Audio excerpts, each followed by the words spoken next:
جناب سید زین العابدین اور محمود میاں صاحب کی جانب سے کہ میں حضرت مولانا ضیاء الدین صاحب کے پیران عظام آپ کے سلسلے کے مشائخین کا یہاں ذکر کیا کروں. یہ درگاہ کی مسجد ہے، یہاں جو بھی آنے والا آتا ہے مولانا صاحب کی وجہ سے آتا ہے.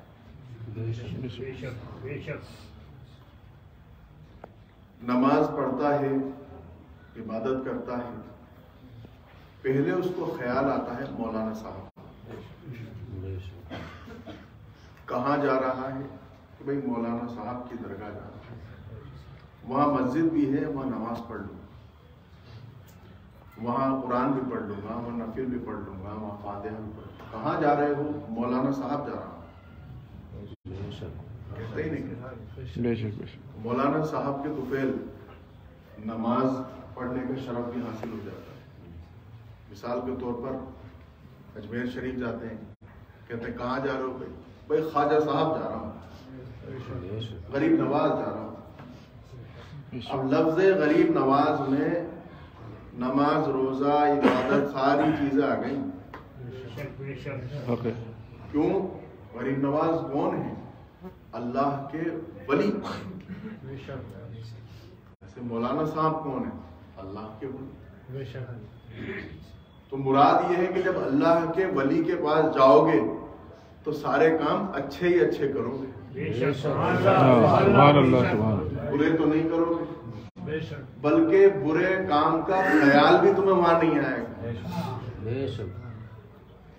اور برے کام کا خیال نہیں آنا دلوں کی پاکیزگی کا ثبوت ہے. ایسی جگہ، ایسا نام، ایسی ہستی، ایسی پاکیزہ جگہ جانا کہ جہاں پر تمہیں برے کام کا، گناہ کا خیال بھی نہیں آئے، نیت بھی پیدا نہ ہو، تو یہ دل کی سعادت مندی ہے، خوش نصیبی ہے کہ آپ کے دل میں برائی کا ارادہ تک نہیں، خیال تک نہیں، نیت تک نہیں. اور کس وجہ سے؟ صرف اللہ کے ایک ولی کے نام کی وجہ سے. سبحان اللہ. مولانا صاحب، غریب نواز، خواجہ صاحب، دلی جا رہے ہو محبوب الہی، کلیت جا رہے ہو صابر پاک. یہ نام ایسے ہیں کہ جب یہ نام دل میں آ جاتے ہیں، خیالات جم جاتے ہیں، ان کے نام جب دل میں جم جاتے ہیں تو شیطان وہاں سے دفع ہو جاتا ہے. ابھی کتنی بڑی سعادت ہے. اور اس کے ذریعے سے اللہ تعالی ہمیں عبادت کا جذبہ، برائی سے بچنے کا جذبہ عطا فرماتا ہے. تو معلوم یہ ہوا کہ لوگ دلوں کی پاکیزگی کے لیے اللہ کے ولیوں کے پاس جاتے ہیں. اور اگر اس ارادے سے بھی آپ نہیں جا رہے، مثال کے طور پر کہ آپ تو وہاں نہیں جا رہے تھے لیکن آپ کا دوست جا رہا تھا، وہ آپ کو بھی ساتھ میں لے گیا، جب آپ اس کے ساتھ ہو لیے تو آپ بھی خود بخود ادب کے دائرے میں آ گئے کہ اللہ کے ولی کے پاس جا رہا. سبحان اللہ. اللہ کے ولی کے پاس جا رہا ہوں. وہاں کیا کرو گے؟ ان کے مزار کی زیارت کرو. بھائی ہماری آنکھوں میں وہ طاقت تو ہے نہیں، وہ نور بصیرت تو ہے نہیں کہ ہم اللہ کے ولیوں کو براہ راست اپنی آنکھوں سے دیکھ لیں، لیکن ایسے لوگ بھی ہوتے ہیں جو آمنے سامنے دیکھتے ہیں. لیکن اولیاء اللہ کے مزاروں کو بھی دیکھنا. شاہ عبدالعزیز محدث دہلوی رحمۃ اللہ علیہ تفسیر عزیزی میں، قرآن کی تفسیر میں لکھتے ہیں کہ انبیاء علیہ السلام اور اولیاء اللہ کے مزاروں کو دیکھنا بھی آنکھوں کی عبادت ہے. سبحان اللہ. سبحان اللہ. تم زبان سے اللہ کا ذکر کرو گے، زبان کی عبادت ہے. اللہ کے ولی کا ذکر کرو گے، زبان سے عبادت ہوگی. اللہ کے ولیوں کا ذکر سنو گے، قرآن سنو گے، کان سے عبادت ہوگی. دیکھو گے، کعبے کو دیکھو گے، قرآن کو دیکھو گے، ولیوں کے اور نبیوں کے مزارات کو دیکھو گے، مسجد کو دیکھو گے، آنکھوں کی عبادت. بری چیز دیکھو گے آنکھوں کا گناہ۔ رمضان میں مولوی صاحب بتاتے نہیں ہیں کیا، کھانے پینے کا ہی روزہ نہیں ہے، آنکھوں کا بھی روزہ ہے، کانوں کا بھی روزہ ہے، بے شک، ٹھیک ہے نا۔ اسی طرح جب آنکھوں سے ولیوں کا مزار دیکھو گے تو آنکھوں کی عبادت سبحان اللہ ہے۔ اور جو آنکھیں بار بار ولیوں کا مزار دیکھا کریں، خواجہ کا روزہ دیکھا کریں، سرکار کا روزہ بار بار دیکھا کریں، سبحان اللہ سبحان اللہ ایسی آنکھوں کو جہنم کی آگ دکھائے گا؟ ہرگز ہرگز ہرگز نہیں۔ تو نجات کا ذریعہ ہے یہ اولیاء اللہ کے دربار، بے شک جو یہاں آتا ہے بے شک و شبہ وہ نجات پاتا ہے دنیا میں بھی اور آخرت میں۔ سبحان اللہ شریف میں بارہا ذکر آیا ہے وَبِهِمْ يُرْزِقُونَ، اللہ تعالیٰ فرماتا ہے کہ ہم انہی کے صدقے میں تمہیں رزق دیتے ہیں، وَبِهِمْ يُمْطِرُونَ، اور انہی کے صدقے میں رحمت کی بارش نازل فرماتا، سبحان اللہ وَبِهِمْ يُدْفَعُ عَنْكُمْ بَلَا، اور انہی کے صدقے میں تم پر سے بلاؤں کو ٹال دیتے ہیں۔ تو کتنا فائدہ ہے اولیاء اللہ کی نسبت حاصل کرنے۔ سبحان اللہ بہرکیف حضرت مولانا ضیاء الدین صاحب رحمۃ اللہ علیہ کہ پیر و مرشد حضرت مولانا فخر الدین محمد محب النبی رحمۃ اللہ علیہ کا اس قریب آ رہا ہے، تو آپ حضرات کے سامنے حضرت مولانا فخر جہاں اور آپ کے پیران شجرہ کے چند واقعات اور حالات رکھنا چاہتا ہوں۔ انشاءاللہ یہ سلسلہ پھر کئی جمعوں تک لگاتار چلے گا، اور رجب کے مہینے میں انشاءاللہ غریب نواز کا بھی تذکرہ مسلسل چلتا رہے گا انشاءاللہ۔ حضرات گرامی، حضرت مولانا ضیاء الدین صاحب رحمۃ اللہ علیہ جو یہاں کے قطب اور شاہ ولایت ہیں، بے شک آپ کا سلسلہ عالیہ ہے چشتیہ نظامیہ۔ چشتیہ سلسلے کی کئی شاخیں ہیں، ان میں سے ایک شاخ ہے چشتیہ نظامیہ، یعنی جو حضرت نظام الدین اولیاء محبوب الہی سے ہوتا ہوا آگے چلا۔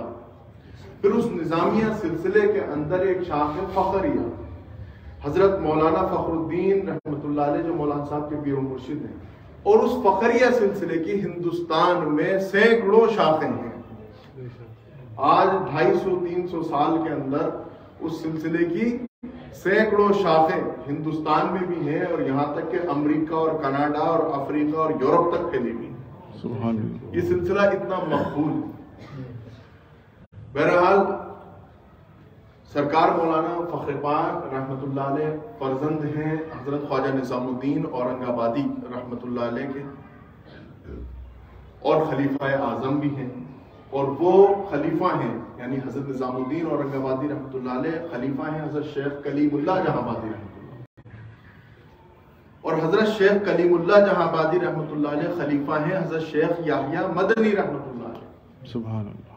اور یحییٰ مدنی رحمۃ اللہ علیہ قطب المدینۃ الشریفہ ہیں۔ سبحان اللہ۔ حضرت شیخ یحییٰ مدنی رحمۃ اللہ علیہ مدینہ شریف کے قطب الاقطاب تھے، وہاں کے شاہ ولایت تھے۔ سرکار دو عالم تاجدار مدینہ حضرت محمد مصطفیٰ صلی اللہ علیہ وسلم نے آپ کو ہندوستان سے مدینہ شریف طلب فرمایا۔ جب آپ کو طلب کیا، گجرات میں آپ رہا کرتے تھے شیخ یحییٰ مدنی رحمۃ اللہ علیہ، ایک ہی وضو سے ہندوستان سے مدینہ شریف پہنچ گئے۔ سبحان اللہ سبحان اللہ۔ ایک ہی وضو سے، یہ ولیوں کی شان ہوتی ہے۔ سبحان اللہ سبحان اللہ۔ بہرحال حضرت نظام الدین اورنگ آبادی رحمۃ اللہ علیہ یعنی مولانا صاحب کے دادا پیر و مرشد، آپ یو پی کے ضلع کاکور سے تھے، قصبہ کاکور، جو آپ حضرات بہت جانتے ہوں گے۔ وہاں آپ نے کچھ بنیادی شرعی تعلیمات، دینی تعلیمات حاصل کی، اور پھر اعلیٰ تعلیم حاصل کرنے کے لیے آپ دہلی تشریف لے آئے۔ دہلی میں جامع مسجد کے باہر حضرت شیخ کلیم اللہ جہاں آبادی رحمۃ اللہ علیہ کا مدرسہ اور خانقاہ تھی، وہاں آپ تشریف لے گئے۔ معلوم ہوا خانقاہ شریف کے اندر محفل سما ہو رہی ہے اور دروازے بند ہیں، اور اغیار کا آنا یعنی غیر لوگوں کا آنا منع تھا۔ صرف اہل حضرات اور خاص مریدین ہی محفل سماعت کرتے تھے. دروازہ لگا ہوا تھا. حضرت نظام الدین اولیاء اورنگ آبادی رحمۃ اللہ علیہ جو مولانا صاحب کے دادا پیر ہیں وہاں پہنچ گئے اور دروازے پر دستک دی. جب دروازے پر دستک ہوئی تو حضرت شیخ کلیم اللہ جہاں آبادی رحمۃ اللہ علیہ کے ایک مرید نے دروازہ کھولا اور پوچھا کون؟ عرض کیا خاکسار نظام الدین ہے, حضرت شیخ صاحب کے پاس حاضر ہونا چاہتا ہوں. اس نے پیغام لے جا کر اندر دیا. حضرت شیخ صاحب سے کہا کہ حضور محفل سماع چل رہی ہے اور غیر لوگوں کا اندر داخل ہونا منع ہے. نظام الدین نام کا ایک نوجوان آیا ہے اور وہ آپ کے پاس شرف باریابی چاہتا ہے. حضرت شیخ کلیم اللہ جہاں آبادی رحمۃ اللہ علیہ نے فرمایا نظام الدین کو آنے دو, نظام الدین غیر نہیں ہے, اس کو اندر آنے دو. دروازہ کھولا گیا اور حضرت نظام الدین اورنگ آبادی رحمۃ اللہ علیہ اندر تشریف لے آئے اور حضرت شیخ صاحب سے ملاقات ہوئی. محفل سماع چلتی رہی. آپ حضرت شیخ کلیم اللہ جہاں آبادی رحمۃ اللہ علیہ کے مدرسے میں ایک عرصے تک تعلیم حاصل کرتے رہے اور آپ کے زیر تربیت رہے. حضرت نظام الدین اورنگ آبادی کا رجحان علوم باطنیہ کی طرف زیادہ تھا اور مرید ہونا چاہتے تھے کہ یکایک ایک دن محفل ختم ہونے کے بعد جب شیخ کلیم اللہ جہاں آبادی رحمۃ اللہ علیہ محفل سے اٹھ کر باہر تشریف لا رہے تھے تو حضرت نظام الدین اورنگ آبادی رحمۃ اللہ علیہ ہاتھوں میں آپ کی نالین مبارک لیے کھڑے تھے اور اپنے ہاتھ سے اپنے شیخ کو پہنانے لگے. فرمایا حضرت شیخ کلیم اللہ جہاں آبادی رحمۃ اللہ علیہ نے نظام الدین کیا بات ہے, کچھ فیض حاصل کرنا چاہتے ہو؟ فرمایا حضرت شیخ صاحب نے علوم باطنیہ کی طرف بھی توجہ کرنا چاہیے. یہ اشارہ دیا. حضرت نظام الدین اورنگ آبادی رحمۃ اللہ علیہ نے یہ بات سن کر عرض کیا سپردم بتو مایائے خیش را تدانی حساب کم و بیش. یعنی حضور علوم باطنیہ کی کتاب آپ کے ہوتے ہوئے میں کیا پڑھوں, میں نے اپنا سرمایہ آپ کے سپرد کر دیا ہے, یعنی اپنے آپ کو آپ کے حوالے کر دیا ہے. سبحان اللہ, سبحان اللہ, سبحان اللہ. حضور کتابوں کا میں کیا کروں, میں نے تو اپنے آپ کو ہی آپ کے حوالے کر دیا ہے, اب آپ جو چاہیں میرے ساتھ وہ کریں. جو ہی حضرت شیخ کلیم اللہ جہاں آبادی نے یہ شعر سنا ان کو اپنے پیر و مرشد حضرت شیخ یحییٰ مدنی قطب المدینہ رحمۃ اللہ علیہ کی یاد آئی کہ انہوں نے فرمایا تھا کہ شیخ کلیم اللہ دہلی میں ایک نوجوان نظام الدین نام کا تمہارے پاس آئے گا. سبحان اللہ. اور جس وقت وہ یہ شعر پڑھے سپردم بتو مایائے خیش را تو دانی حساب کم و بیش را, تو جو نعمت ولایت تم کو مجھ سے پہنچی ہے یہ اس کو عطا کر دینا کہ وہ اس نعمت کا مالک ہو. سبحان اللہ, سبحان اللہ. اور اس سے ہمارے چشتیہ سلسلے کو خوب جو ہے فروغ ملے گا, ترقی ہوگی.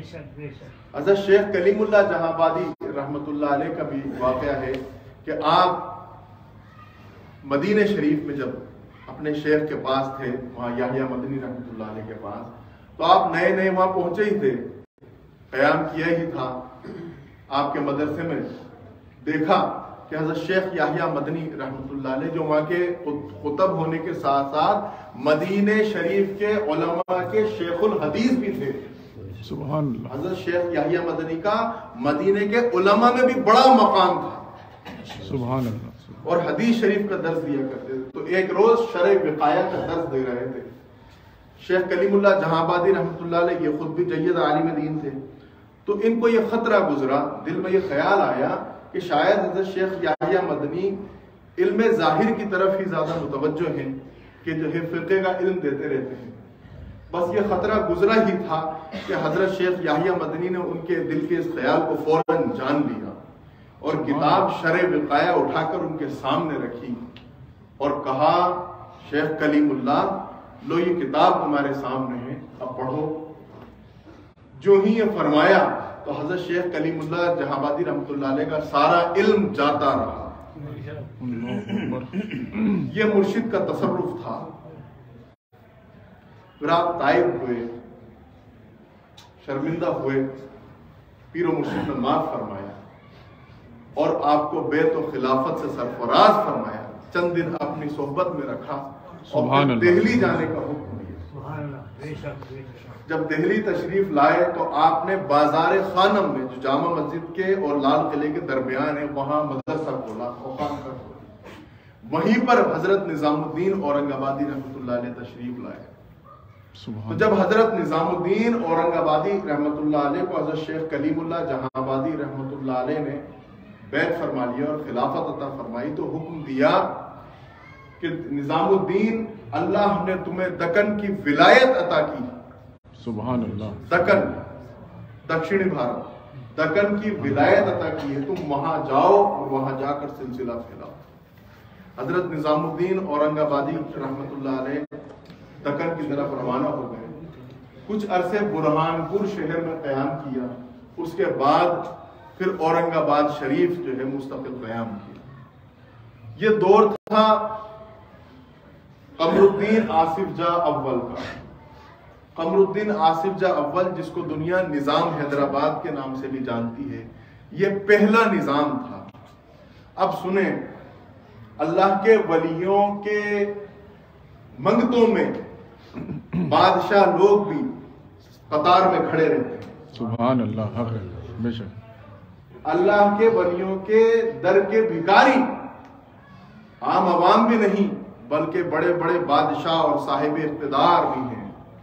بے شک۔ حضرات گرامی، آج آپ حضرات کو بعض بدعقیدہ لوگ حقارت اور تنفر کی نظر سے دیکھتے ہوں گے کہ یہ اللہ کے ولیوں سے مانگتے ہیں، اللہ کو چھوڑ کر اللہ کے ولی سے مانگ رہے ہیں، نعوذ باللہ یہ شرک ہے، یہ بدعت ہے، اور طرح طرح کی وہ خرافات بکتے ہیں۔ حضرت مولانا ضیاء الدین صاحب اس بارے میں کیا فرماتے ہیں، سنیں آپ، توجہ چاہتا ہوں۔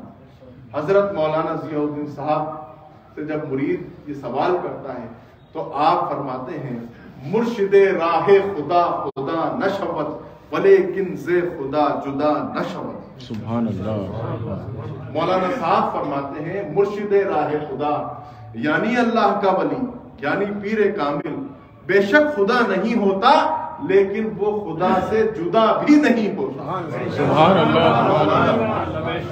حق ہے، بے شک۔ سبحان اللہ۔ وہ اپنی ولایت کے ذریعے اللہ تعالی سے تعلق رکھتا ہے اور ایسا تعلق رکھتا ہے کہ اگر وہ اللہ کی بارگاہ میں دعا کے لیے ہاتھ اٹھا دے تو اللہ اس کی دعا کو خالی لوٹاتا نہیں۔ بے شک، بے شک، بے شک۔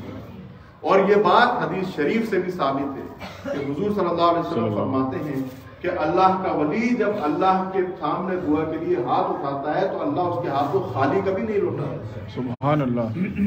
تو مولانا ضیاء الدین صاحب فرماتے ہیں کہ بزرگوں کے آستانوں پر جا کر دعا مانگنی چاہیے، اور فرماتے ہیں ہمارے سلسلے کے مشائخ حضرت مولانا فخر جہاں رحمۃ اللہ علیہ جن کا میں تذکرہ کر رہا ہوں، حضرت مولانا فخر پاک فرماتے ہیں کہ تم اولیاء اللہ کے مزارات پر جا کر تسبیح اور وظیفہ پڑھ کر پھر ان سے دعا مانگو۔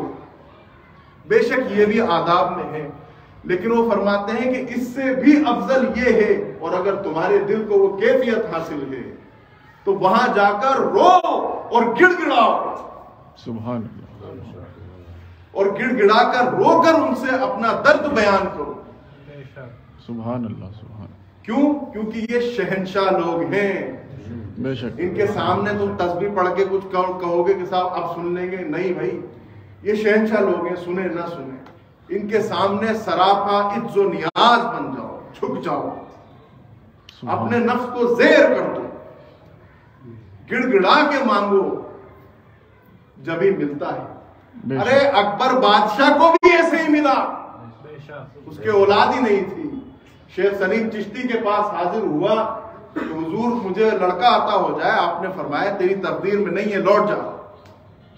وہ لوٹ کر واپس جا رہا تھا، شیخ سلیم چشتی رحمۃ اللہ علیہ کے فرزند راستے میں ملے، کہا بادشاہ کہاں جاتا ہے؟ کہ حضور آپ کے والد بزرگوار کے پاس حاضر ہوا تھا لڑکے کے لیے، فرمایا کہ لڑکا تیری قسمت میں نہیں ہے، لوٹ جا۔ حضرت شیخ سلیم چشتی رحمۃ اللہ علیہ کے فرزند نے فرمایا کہ اے اکبر بادشاہ جا، واپس جا اور حضرت شیخ سے عرض کر کہ حضور قسمت میں نہیں ہے، اسی لیے تو آپ کے پاس آیا ہوں۔ سبحان اللہ، سبحان اللہ۔ یعنی حضور میری قسمت کو بدل دو، میری تقدیر کو پلٹ دو. سبحان اللہ. اور یہ تصرف اللہ کے ولیوں کو حاصل ہو. بے شک. اس لیے کہ قرآن ان کی شان میں فرماتا ہے رضی اللہ عنہم ورضوا عنہ. اللہ ان سے راضی ہے، یہ اللہ سے راضی ہے. سبحان اللہ. جنہوں نے اللہ کو راضی کر رکھا ہے، اللہ ان کی رضا کے لیے ہر کچھ کر سکتا ہے.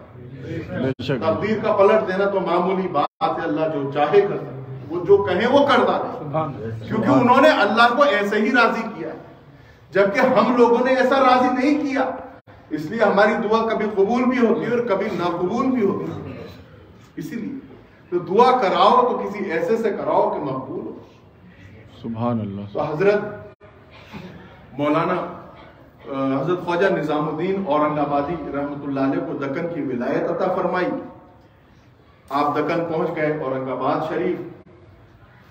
اتنے میں حضرت شیخ کلیم اللہ جہاں آبادی رحمۃ اللہ علیہ کے پاس دکن کا حکمران قمر الدین آصف جاہ اول حاضر ہوا اور عرض کیا کہ حضور میں دکن کی حکومت چاہتا ہوں، مجھے دکن کی حکومت عطا کر دیجیے. اس وقت حضرت شیخ کلیم اللہ جہاں آبادی پورے ہندوستان کے قطب تھے.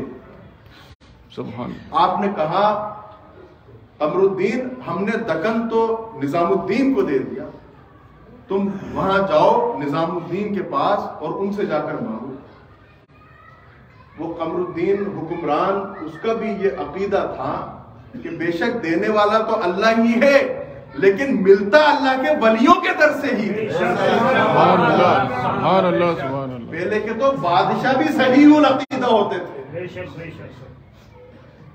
بہرحال عرض کیا حضور پہچان کے طور پر کچھ لکھ کر دے دیں، نشانی کے طور پر، کہ میں وہاں جا کے ان کو دکھا دوں کہ آپ کے پیر و مرشد کے پاس سے حاضر ہوں یہ پیغام لے کر. حضرت شیخ کلیم اللہ جہاں آبادی رحمۃ اللہ علیہ نے ایک کاغذ کا ٹکڑا لیا اور اس پر لکھ دیا نظام الدین تمہارے پاس دنیا کا کتا آ رہا ہے، اسے ہڈی بوٹی ڈال دینا. سبحان اللہ. یہ لکھا اور قمر الدین آصف جاہ کے ہاتھ میں دیا، کہا لے جا کے ہمارے مرید نظام الدین کو دے دینا. جب یہ وہاں پہنچے قمر الدین آصف جاہ اوپر، تو حضرت نظام الدین اولیاء رحمۃ اللہ علیہ کے دسترخوان وسیع تھا اور آپ کھانا تناول فرما رہے تھے. جب قمر الدین حاضر ہوا، سلام عرض کیا اور اس نے وہ پرچہ حضرت نظام الدین اورنگ آبادی رحمۃ اللہ علیہ کے سامنے پیش کیا. آپ نے وہ پرچہ پڑھا اور کہا قمر الدین آؤ کھانا کھاؤ. دسترخوان پہ بٹھایا. اس نے کھانا کھانا شروع کیا، پھر رک گیا. آپ نے کہا قمر الدین اور کھاؤ. وہ اور کھاتا گیا یہاں تک کہ 3-4 روٹی کھا لی. کہا قمر الدین رکو مت اور کھا لو. وہ پھر اور کھاتا گیا یہاں تک کہ اس نے 7 روٹی کھا لی. آپ نے کہا قمر الدین اور کھا لو. اس نے کہا کہ حضور اب میری ہمت و طاقت نہیں ہے، اس سے زیادہ میں کھا نہیں سکتا. آپ نے فرمایا قمر الدین ہم تو تمہیں زیادہ سے زیادہ عطا کرنا چاہتے ہیں، لیکن کیا کریں کہ تمہاری جھولی ہی تنگ ہے. فرمایا جاؤ 7 پشتوں کی حکومت دی. سبحان اللہ. سبحان اللہ. سبحان اللہ. تمہاری 7 پشتیں بادشاہت کریں گی. عرض کیا حضور جنگ میں فتح کی کوئی نشانی بھی بتا دیجئے. فرمایا تہجد کے وقت جب میدان جنگ میں تمہاری فوج کے جو ہے خیمے لگے ہوں گے تو تمہارے خیمے کے اوپر سندلی رنگ کا پنجے کا نشان ظاہر ہوگا، وہ تمہاری فتح کی علامت ہوگی. جاؤ انشاءاللہ اللہ تمہیں کامیاب کرے گا. سبحان اللہ. ناصف جہاں وہاں سے روانہ ہوئے اور وہ نشانی تہجد کے وقت ظاہر ہوئی اور پھر صبح جو جنگ ہوئی تو قمر الدین فتح یاب ہوئے اور انہوں نے پھر اپنی حکومت کا جو جھنڈا بنایا وہ پیلے رنگ کا بنایا. سبحان اللہ. اور اس جھنڈے کے اوپر 7 روٹی بنائی. سبحان اللہ. سبحان اللہ. کیونکہ 7 روٹی حضرت کے دسترخوان پر کھانے سے 7 پشتوں کی حکومت ملی. تو جھنڈے پر آج بھی اگر آپ حیدرآباد جائیں اور نظام اسٹیٹ کا پرانا جھنڈا دیکھیں گے تو پیلے رنگ کا جھنڈا ہوگا اور اس پہ 7 روٹیاں بنی ہوئی ہوں. یہ پیر فقیروں کی عطا ہوتی ہے. بے شک بے شک بے شک. کیوں؟ اللہ تعالی حضور کا فرمان ہے واللہ معطی وانا قاسم. سرکار دو عالم تاجدار مدینہ ہم سب کے آقا رسول اللہ صلی اللہ علیہ وسلم فرماتے ہیں کہ بے شک عطا کرنے والی ذات تو اللہ ہی کی ہے، بے شک، لیکن ملتا میرے پاس سے ہی ہے۔ سبحان اللہ، سبحان اللہ، سبحان اللہ۔ تمہیں ڈائریکٹ اللہ سے نہیں مل سکتا، بانٹنے والا میں ہی ہوں، جھولی پھیلانے میرے ہی پاس آنا پڑے گا۔ سبحان اللہ، سبحان اللہ۔ اب ہم تو ہندوستان میں رہتے ہیں، حضور کا در مدینے میں ہے، اب روز روز تو وہاں جا نہیں سکتے، تو حضور نے اپنے ہیڈ کوارٹرز پوری دنیا میں کھلوا دیے ہیں۔ یہ درگاہیں ولیوں کے دربار یہ حضور کے ہی ہیڈ کوارٹرز ہیں، وہاں جا کے مانگو گے تو گویا رسول اللہ سے ہی مانگو گے۔ سبحان اللہ، سبحان اللہ، سبحان اللہ۔ آپ کو فیض نبوی اللہ کے ولیوں کے در سے ملے گا، جے پور میں مولانا صاحب سے ملے گا، سارے ہندوستان کو خواجہ سے ملے گا، دہلی میں حضرت نظام الدین اولیاء سے ملے گا، کلیر میں صابر پاک سے ملے گا، اورنگ آباد میں حضرت نظام الدین اولیاء اورنگ آبادی سے ملے گا۔ جناب سارے ہندوستان میں یہ اللہ کے نبی ہمارے سرکار کے جگہ جگہ ہیڈ کوارٹر کھلے ہوئے ہیں۔ سبحان اللہ، سبحان اللہ۔ ان سے کنیکشن رکھو، اگر درگاہوں سے دور ہو جاؤ گے تو نبی سے دور ہو جاؤ گے، یاد رکھو۔ سبحان اللہ۔ اگر سرکار سے نبی سے جڑنا ہے تو درگاہوں سے جڑو، بے شک، بے شک۔ کیونکہ تمہیں کلمہ پڑھانے والے یہی درگاہ والے اللہ کے ولی ہیں۔ سبحان اللہ، سبحان اللہ۔ اللہ تعالی ہم سب کو نیک عمل کی توفیق عطا فرمائے اور ان سے سچی نسبت اور عقیدت عطا فرمائے۔ آمین۔ وصلی اللہ تعالی علی خیر خلق محمد و آلہ و صحبہ اجمعین برحمتک یا ارحم الراحمین۔ جن حضرات نے سنت